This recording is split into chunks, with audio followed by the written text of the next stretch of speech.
जा रहे हैं दैट इज साउंड इंसुलेशन। ठीक है ना। तो साउंड इंसुलेशन से आप क्या देखो, साउंड इंसुलेशन मतलब यहाँ पे एक वर्ड है इंसुलेशन। ठीक है। तो बेसिकली जैसे मान लो एक कमरा है, ठीक है, एक कमरा है, उस कमरे के अंदर आप लोग बातें कर रहे हो, तो आप ये चाहेंगे कि आपकी बातें आपके पास से लोग ना सुने। ठीक है ना। तो बेसिकली साउंड इंसुलेशन में क्या हो गया, जो आवाज़ को क्या कर सके, रोक सके, वो होते हैं इंसुलेटर्स। ठीक है ना, जो अपनी आवाज़ को कर सके, रोक सके। ठीक है ना। अब हम बात करते हैं इसके अंदर कि होता किस तरीके से है। देखो यहाँ पर साउंड जब ट्रांसमिट होती है तो वो वॉल्स के थ्रू या फ्लोर्स के थ्रू ट्रांसमिट होती है। ठीक है ना, पूरे स्ट्रक्चर के अंदर। ठीक है। और जो फिनोमेना यूज होता है दैट इज़ वाइब्रेशन। बताइए आपको मीडियम यूज होता है। जब ये वाइब्रेशन जनरेट होता है तो नई साउंड के वेव्स जो होते हैं उसकी इंटेंसिटी क्या होती है, रिड्यूस हो जाती है। ठीक है।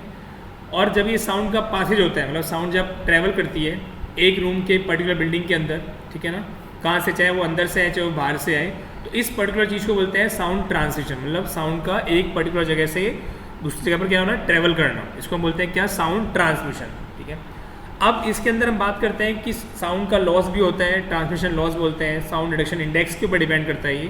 तो साउंड रिडक्शन इंडेक्स से होता है, ये एक मेजरमेंट होता है जिसके थ्रू हम जो हमारी साउंड मतलब ट्रैवल कर रही है उसका पासेज है, ठीक है ना, चाहे वॉल से करे, चाहे वो फ्लोर से करे, चाहे वो डोर से करे, उसकी इफेक्टिवनेस को हम मेजर कर सकें with the help of sound reflection index. ठीक है। अब इसके अंदर बात करते हैं जो हमारे ट्रांसमिशन लॉसेस हो रहे हैं, ठीक है ना, वो वेरी किस तरीके से कर रहे हैं। तो वेरी कर रहे हैं फ्रीक्वेंसी, साउंड की फ्रीक्वेंसी क्या है, ठीक है ना, और जो ये जो लॉसेस होते हैं वो ज़्यादातर हायर फ्रीक्वेंसीज पर होते हैं। ठीक है ना। हमको पता है कि फ्रीक्वेंसी मेजर करते हैं किसके अंदर, हर्ट्ज के अंदर मेजर करते हैं। ठीक है। तो the unit of measure of sound transmission loss is the decibel. आपने सुना ही होगा कि जो साउंड को हम जब मेजर करते हैं तो हम डेसिबल के अंदर मेजर करते हैं। ठीक है ना। वही लिखा हुआ है, 2 टाइप्स के हमारे क्या होते हैं, साउंड इंसुलेशन होते हैं बिल्डिंग के अंदर। पहला होता है एयरबोर्न एंड दूसरा होता है इम्पैक्ट। ठीक है। तो एयरबोर्न और इम्पैक्ट 2 टाइप के मेरे पास साउंड इंसुलेशन है। तो एयरबोर्न साउंड इंसुलेशन कहाँ यूज़ करते हैं, देखो तो लिखा भी हुआ है, airborne sound insulation is used when sound produced directly into the air is insulated and it is determined by using the some reduction index। तो ये हो गया हमारा कौन सा वाला, ये हो गया मेरा एयरबोर्न। और इम्पैक्ट साउंड इंसुलेशन कहाँ यूज़ में करते हैं, कहाँ पर, जहाँ पर फ्लोटिंग फ्लोर्स हों। ठीक है। और इसको यूज़ में, इसको डिटरमाइन किया जा सकता है कैसे, साउंड प्रेशर लेवल के थ्रू। ठीक है ना।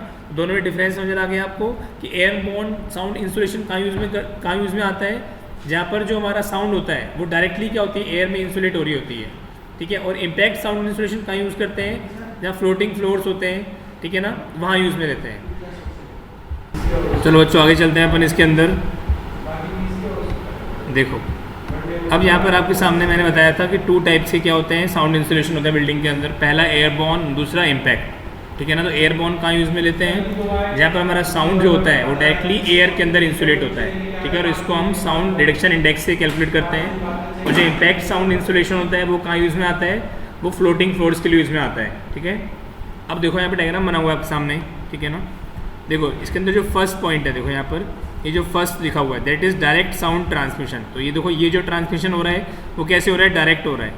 ये मेरा फर्स्ट पॉइंट है। सेकंड क्या है, फ्लैंकिंग ट्रांसमिशन। फ्लैंकिंग मतलब पास ऑन करना। ठीक है। सेकंड जो ये है, ये क्या हो रहा है, पास ऑन हो रहा है। तो ये क्या हो गया, पास ऑन हो रहा है, दैट इज़ फ्लैंकिंग साउंड। ठीक है। फिर हम नेक्स्ट बात करते हैं, नीचे चलते हैं, that is third is over hearing. Over hearing देखो यहाँ पर क्या लिखा, ओवर हियरिंग मतलब ज़्यादा सुनाई देना। तो ये मेरा थर्ड हो गया, that is third over hearing. ये देखो यहाँ मार्क कर रहा हूँ मैं, that is third is over hearing. ये ओवर हियरिंग हो गया। और last but not the least that is fourth, इसको हम बोलते हैं कि लीकेज, मतलब साउंड का लीकेज होना। ठीक है। अब इसमें सबसे इंपॉर्टेंट क्या है, आपको ये कन्फ्यूजन दूर करना है कि साउंड एब्जॉर्प्शन और साउंड इंसुलेशन में डिफरेंस क्या होता है। तो लिखा भी हुआ, it is important to avoid confusion between sound absorption and sound insulation. तो देखो यहाँ पर पता ही आपको साउंड इंसुलेशन मतलब क्या होता है हमको, कि साउंड का हमारा, जैसे आप एक कमरे के अंदर हैं तो आवाज़ आपकी उस कमरे से दूसरे कमरे में नहीं जानी चाहिए।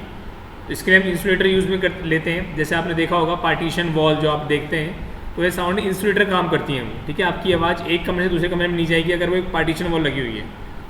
ठीक है। तो यहाँ पे लिखा भी हुआ है, देखो sound insulation is the prevention of transmission of sound. मतलब अगर साउंड मेरी ट्रांसमिट हो रही है तो उसका प्रिवेंशन, उसको रोक रहे हैं। या फिर साउंड एनर्जी का क्या होना, रिडक्शन होना। ठीक है ना, कहाँ पर, उस पर्टिकुलर एयर स्पेस के अंदर। तो जब साउंड एनर्जी क्या होगी, जब मेरी धीरे हो जाएगी तो इसका मतलब वो उसी एक पर्टिकुलर स्पेस के अंदर रह जाएगी, वो कहीं ट्रांसमिटिंग नहीं होगी। सेकंड क्या है, साउंड एब्जॉर्प्शन, मतलब साउंड का एब्जॉर्ब हो जाना, ठीक है। तो ये क्या है, तो sound absorption is the prevention of reflection of sound, मतलब अगर मेरी साउंड रिफ्लेक्ट होकर जा रही है तो उसको प्रिवेंट करना, साउंड के रिफ्लेक्शन को प्रिवेंट करना ही क्या बोलते हैं, साउंड एब्जॉर्प्शन। या फिर अगेन साउंड एनर्जी जो मेरी रिफ्लेक्ट हो रही है उसमें क्या हो जाए, कमी हो जाए। तो जब नो डाउट जब साउंड एनर्जी में कमी हो जाएगी, उसके रिफ्लेक्शन में कमी हो जाएगी, तो इसका मतलब वो उस पर्टिकुलर रूम के अंदर रह जाएगी। अब वो कमी कैसे हो रही है, वो कमी उस पर्टिकुलर रूम के सरफेस के थ्रू हो रही है। जब वो टकरा के, मान लो डायग्राम बना रहा हूँ आप सामने, मान लो ये आपका रूम बना रखा है मैंने, और आपकी साउंड अगर आ रही है अंदर आई, तो ये रूम की सरफेस से टकरा कर ये बाहर नहीं जाएगी, ठीक है। तो ये क्या हो जाएगी, इस कमरे में क्या हो जाएगी, एब्जॉर्ब हो जाएगी, ठीक है।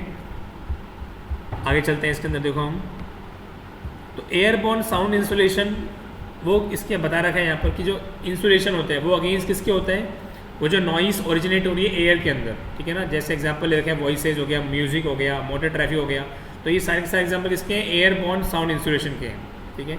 नेक्स्ट है मेरा इम्पैक्ट साउंड इंसुलेशन, ठीक है। तो ये इंसुलेशन किसके अगेंस्ट होता है, ये अगेंस्ट होता है किसके, वो जो नॉइस मेरी ओरिजिनेट हो रही है कहाँ पर, एक पर्टिकुलर स्ट्रक्चर में, चाहे वो अब वाइब्रेशन से हो रही है, चाहे वो क्लोज से हो रही हो, जैसे फुट स्टेप्स हो गए, ठीक है, या फिर फर्नीचर्स जब हम मूवमेंट करते हैं वहाँ से आती है, ड्रिलिंग करते हैं, हैमरिंग करते हैं। तो इम्पैक्ट मतलब किसका इम्पैक्ट पड़ना, प्रेशर पड़ना, ठीक है ना। तो ये दो टाइप बताए थे मैंने आपको, एयरबॉर्न साउंड इंसुलेशन और इम्पैक्ट साउंड इंसुलेशन, ठीक है। अब इतने इसको फटाफट से, तो यहाँ पर आपको मैंने बता दिया आपको साउंड एब्जॉर्प्शन और साउंड इंसुलेशन में डिफरेंस क्या होता है, ठीक है ना। अब इसे हम बात करते हैं इसके अंदर, देखो एयरबॉर्न साउंड इंसुलेशन या फिर airborne sound can be transmitted in a receiving room via some or all of the paths, उसको हम क्या बोलते हैं, डायरेक्ट पाथ, ठीक है ना। All transmission paths other than path, मतलब ट्रांसमिशन पाथ की बात कर रहे हैं पर, कि जो पाथ ए है, पाथ है मतलब डायरेक्ट पाथ, ठीक है। इनको हम क्या बोलते हैं, इनडायरेक्ट और फ्लैगिंग ट्रांसमिशन, ठीक है ना। मतलब डायरेक्ट पाथ के अलावा जो भी हमारा ट्रांसमिशन हो रहा है उसको हम क्या बोलेंगे, फ्लैंकिंग ट्रांसमिशन बोलेंगे, इनडायरेक्ट ट्रांसमिशन बोलेंगे, ठीक है। The indirect transmission becomes increasingly important when the insulation requirement of the separating partition is about 35 decibel upwards, ठीक है। नेक्स्ट हम इसके अंदर बात करते हैं यहाँ पर जो बेनिफिट्स होते हैं साउंड इंसुलेशन के, वो क्या क्या होते हैं। तो साउंड इंसुलेशन सबसे इंपॉर्टेंट जो है, हेल्दी और कंफर्टेबल एनवायरनमेंट प्रोवाइड कराता है, ठीक है ना। किस तरीके से देखते हैं, आपको पता है कि नॉइस अगर ज़्यादा हो तो वो अनडिज़ायरेबल, बेसिकली नॉइस मतलब क्या, बहुत तेज़ आवाज़ हो गई तो अनडिज़ायरेबल कंडीशन है in terms of our convenience, ठीक है ना। और इसके साथ साथ ये क्या करती है, डिस्ट्रेस पैदा करती है, ठीक है, नेगेटिव इम्पैक्ट पैदा करती है एक पर्टिकुलर इंसान के ऊपर, साइकोलॉजिकल फिजियोलॉजिकल एस्पेक्ट पैदा करती है ये, ठीक है। उसके बाद बिहेवियरल डिसऑर्डर्स, आपकी परफॉर्मेंस कम हो जाती है, हियरिंग इम्पेयरमेंट, मतलब जो आपके सुनने की क्षमता है वो काफ़ी कम हो जाती है। टिंटियस एक टाइप का वो है, डिजीज़ है जिसके अंदर ऐसा होता है कि आपको ऐसा लगता है कि हमारे कानों में कुछ चल ही रहा है। जैसे जो लोग ज़्यादा ईयरफोन्स यूज़ करते हैं, बहुत ज़्यादा ईयरफोन्स यूज़ करते हैं, बहुत ज़्यादा नॉइस में रहते हैं, तो उनको ये लगता है कि कुछ माइंड में उनके कानों में चल रहा है, जबकि चलता नहीं है। और बहुत सारे साइकोलॉजिकल डिसऑर्डर्स होते हैं, ठीक है। अब इसमें आगे बताया गया, अगर आपकी जो नॉइस है दैट इज़ अगर 30 to 65 डेसिबल नॉइस है, तो it will create discomfort, disturbance, feeling distress, anger, poor concentration और स्लीपिंग डिसऑर्डर, ठीक है। तो इतना आप कॉपी करो